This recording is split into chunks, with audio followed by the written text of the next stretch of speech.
इंदौर के बिजनेसमैन राजा रघुवंशी मर्डर मामले में आज शिलांग पुलिस सोनम के घर में माता पिता और भाई से पूछताछ करने पहुंची।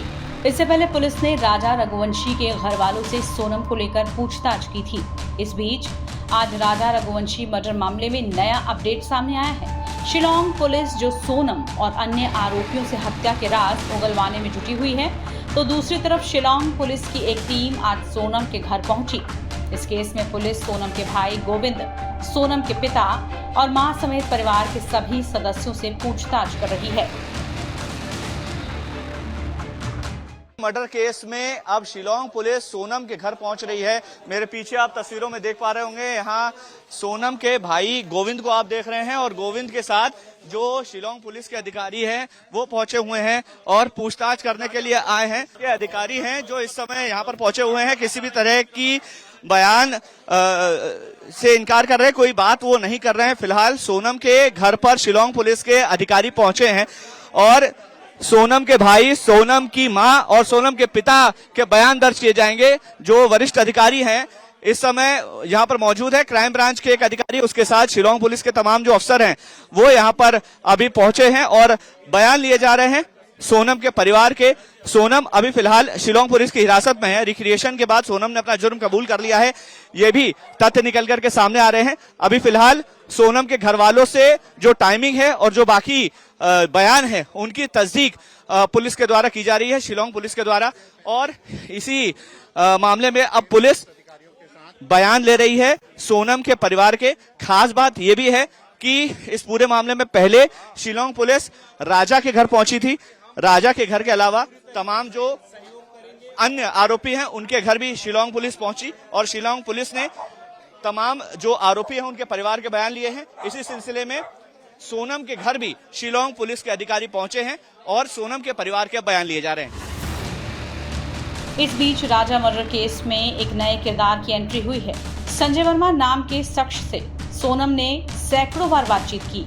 इसको लेकर कई नए खुलासे भी हो रहे हैं।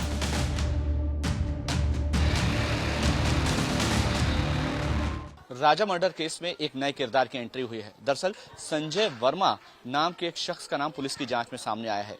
पुलिस जब सीडीआर की जांच कर रही थी तो सोनम की एक शख्स से लगातार बात हो रही थी और इसी शख्स की जांच अब पुलिस कर रही है। इस समय मैं सोनम के घर के बाहर ही मौजूद हूं। सोनम के घर पर ताला लगा हुआ है, अंदर से घर बंद है, घर वाले बात नहीं कर रहे हैं। पुलिस लगातार सोनम से पूछताछ कर रही है। मेघालय में सोनम है और उसके साथ सभी आरोपी इस समय पूछताछ के दायरे में है। सोनम किस किस से बात करती थी इस बात की पुलिस जांच कर रही थी और इसी दौरान एक सीडीआर सामने आया जिसमें एक नंबर का जिक्र आया। ये नंबर संजय वर्मा के नाम पर रजिस्टर्ड है। एक मोबाइल ऐप के जरिए ये जानकारी मिली है और इस नंबर पर पिछले एक महीने में 234 बार बातचीत का जिक्र आया है। और खास बात यह है कि ये नंबर 8 जून 11:20 पर बंद हुआ है। 8 जून वही तारीख है जिस रात सोनम गाजीपुर से बरामद हुई थी। अब इस नंबर पर पुलिस को शक है कि ये नंबर या तो उस शख्स का है जो अभी तक जांच के दायरे में नहीं आ पाया है या फिर फर्जी नाम से इस सिम को लिया गया था और उस नंबर से लगातार सोनम किसी से संपर्क में थी। अब इस पूरे मामले में जांच के बाद ही तथ्य सामने आएंगे। फिलहाल आधिकारिक रूप से पुलिस कुछ भी बोलने से बच रही है। सोनम मर्डर केस को लेकर राजा की मां ने क्या कुछ कहा, सुनिए।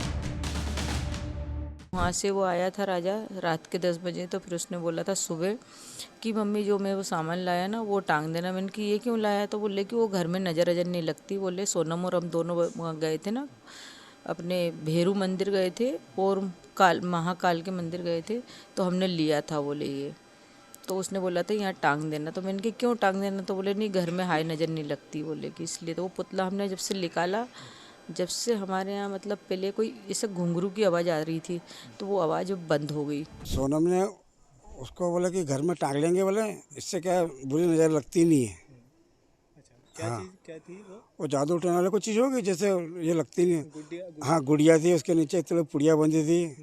अब राजा आया, वो बोले पापा ये बीच दरवाजे में टांग दो। अच्छा, उसका क्या किया था फिर आपने जो इतने बड़े अपने वो थी गेंद सरी, उसमें से और सब कुछ लगा था और नीचे वो जो कालका होता रहा जवान लगी है, एक इतनी बड़ी तस्वीर थी। अच्छा, और नीचे गेंद थी, उसके नीचे थोड़ी पुड़िया बंधी थी।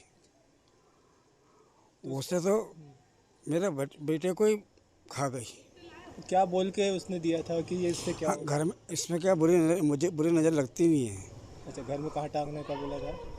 जो मेन गेट है वहाँ। फिर भी राजा भैया की है वो आकर मृत्यु मारा है। तो हम सब परिवार के लोग के घर में थे, लेकिन जिस तरह से उसके साथ में हुआ है ये तो सोचने मजबूर करता है। हम भगवान से चाहते हैं कि उसकी आत्मा को शांति मिले।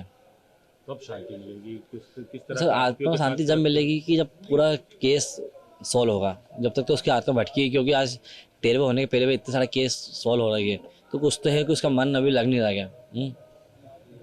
काला जादू नरबली की जो बात आ रही सामने, सर देखो यहाँ मैं तो नहीं है, जैसे आप लोग गए थे उसको फोटो उल्टी टंगी हुई थी सोनम की, जिंदा बच भी गई मिल भी गई है ना। फिर उसके बाद जहाँ गए थे वहाँ तंत्र वंत्र क्रिया की जाती है, सबको पता इंडिया में है। तो वो सोचे अपन उस तरफ से, मैं क्या आप भी सोचो कभी जी आपका बच्चे से कब कैसे हो, तो आपके माइंड में ऐसा आएगा कि ऐसा कुछ करा कि उनने उनके पापा को बचाने के लिए कि मेरे पापा को अटैक वटैक आया तो उसने लव मैरिज करके हाँ देवी सिंह जी को अटैक आया था, उनको बचाने के लिए एक लड़के को मोहरा बना के उसको मार डाला। तो ये कितनी गलत बात है यार। इतना प्यार था बाप से उसको।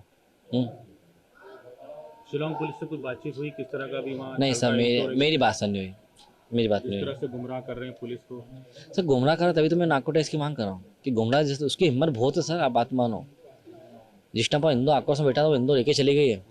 ये डेरिंग तो अच्छे लोगों में नहीं होता है। अच्छा, आपके साथ कितने परिवार में 3-4 दिन रही वो, तो आपकी बहू है एक तरह से देखा जाए तो, छोटी जी भाई की जी जी पत्नी। जी कभी कुछ बातचीत हुई उससे? ऐसा लगा कुछ व्यवहार में? सर विवाह में लगता है हमको हल्का से 4 दिन में क्या मालूम पड़ेगा, कोई भी इंसान हो इतना साथ बातचीत हुई 4 दिनों में उनसे? सर मेरा तो जेठ हूँ, मेरे पास टाइम था नहीं, शादी के बाद हम दूसरे काम में लगे हुए थे तो मैं ध्यान दिया नहीं था। आपकी मम्मी के साथ व्यवहार उनका? मम्मी से अच्छा हुआ था। आज राजा को 13 दिन पूरे हो चुके थे, तो उसकी 13वीं के लिए हमने जो है राजा की सुख शांति के लिए हमने पूजा पाठ रखी थी हम लोगों ने, और ब्राह्मण द्वारा जो है सभी ब्राह्मणों को हमने भोजन कराया गया है, और राजा की आत्मा की शांति के लिए हमने पूरे परिवार समेत हम लोगों ने धूप दिए। सोनम के घर से भी कोई आया थे अगर? देखिए हमने तो किसी को बुलाया नहीं है, अब वो बिना बोले आए हैं तो हमने एकदम भाग सकते नहीं है कि जिस प्रकार से राजा की सुख शांति के लिए हमने पूजा पाठ करी है और उसमें कोई बिना बोला आ जाए कभी कभी कोई, तो हम भाग सकते नहीं हैं। गोविंद आया था। किसी तरह की बातचीत किया उन्होंने? नहीं मैंने इससे कोई बातचीत नहीं करी। पूजा पाठ उन्होंने करी? नहीं यार पूजा पाठ उसने कोई नहीं करी है, उसने खाली जो जल छोड़ते हैं वो सिर्फ जल छोड़ा उसने बस। और हम लोगों ने आज सोनम के नाम का भी जल छोड़ दिया हमने है, तो सोनम हमारी कुछ भी नहीं है, सोनम हमारी मर चुकी है। अच्छा, 2 दिन से लोगों का जो आक्रोश देखने को मिल रहा है, तो लोग ये भी कह रहे हैं कि सोनम के परिवार पे भी जो माता पिता है भाई पे भी केस दर्ज होना चाहिए, इनसे पूछताछ होना चाहिए। देखिए मेरा मानना तो ये है, इसमें जिस प्रकार से लग रहा है इसमें तो एक एक करके खुलासे नए हो जा रहे हैं, तो इसमें सोनम की माता पिता से जो है पूछताछ करना चाहिए, क्योंकि इस प्रकार से जो चीज़ें पूछताछ होगी उनसे कभी तो कुछ बातें जो है अभी छुपी हुई है वो सारी चीज़ें उजागर हो जाएगी इसके अंदर। और इसमें ईडी की जांच होगी, ये अपने चलता है नारकोटिक की जांच होती है इसमें कभी है, तो सोना के पिता से होना चाहिए, सोना के माताराम से होना चाहिए और गोविंद से सभी से होना चाहिए, क्योंकि सभी सब लोग सक्के दायरे में भी है।